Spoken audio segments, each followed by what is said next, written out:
Road to Champ Week, presented by Wendy's, featuring Saturday Showcase, presented by 5 Hour Energy. Here in Reno, one of the toughest places to play in the country. Nevada's won 33 of its last 35 here, and the opponent is San Diego State, a team that just took its first loss of the year last Saturday. Still a 1 seed right now. According to Joe Lunardi, they are the number 4 seed overall to Kansas and Baylor, who's lost.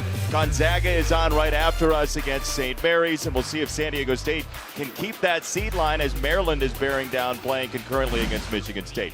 Thanks for joining us, Jason Benetti. I got a big chair today. Dan Dockich is down there.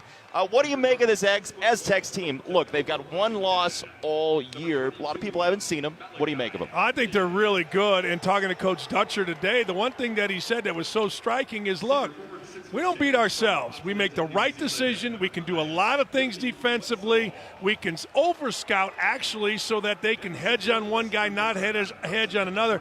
And in an era where college basketball is so young and you've got to simplify things, Brian Dutcher and his crew, they can make things a little more complex for the opponent. And, man, did that ring true with me about how they can do because they're so smart and they're so old. We'll detail that as the telecast goes on. Transfers are a big part of that for San Diego State, but the guard play has been truly fantastic for both these teams. Malachi Flynn. Oh, man, he is just really good. What do you want? You want driving left, you want driving right. He averages 17, over 4 assists, 4 rebounds. The kid does everything. He transferred from Washington State because 2 reasons. One, he thought Coach Dutcher would let him, quote, play his game. And the other, he just wanted to be around winning, and winning they have.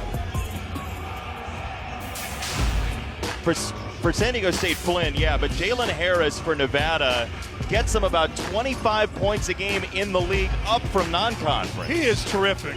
You talk to guys, there's a couple of 3 or 4 NBA scouts here just to see him. He, again, goes left, goes right. Listen to this.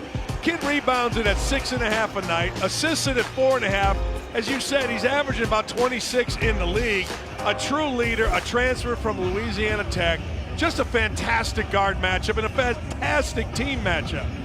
If you've not seen much Mountain West basketball this year, Utah State would be the 2nd team in the field, according to Joe Lunardi. But these guards clearly are top-notch guards. And San Diego State right now, as a prospective 1 seed, has just about everything. They got some size. They may have more, as Nathan Mensah may come back for the NCAA tournament. Big guy who's been out with a respiratory issue for most of the year. But Nevada at 19-10 under Steve Alford looks like a dangerous group going into the Mountain West tournament next week. Yeah, and one of the things in talking to both coaches is the improvement of each team. Like, I watched UNLV beat San Diego State, and that was no fluke.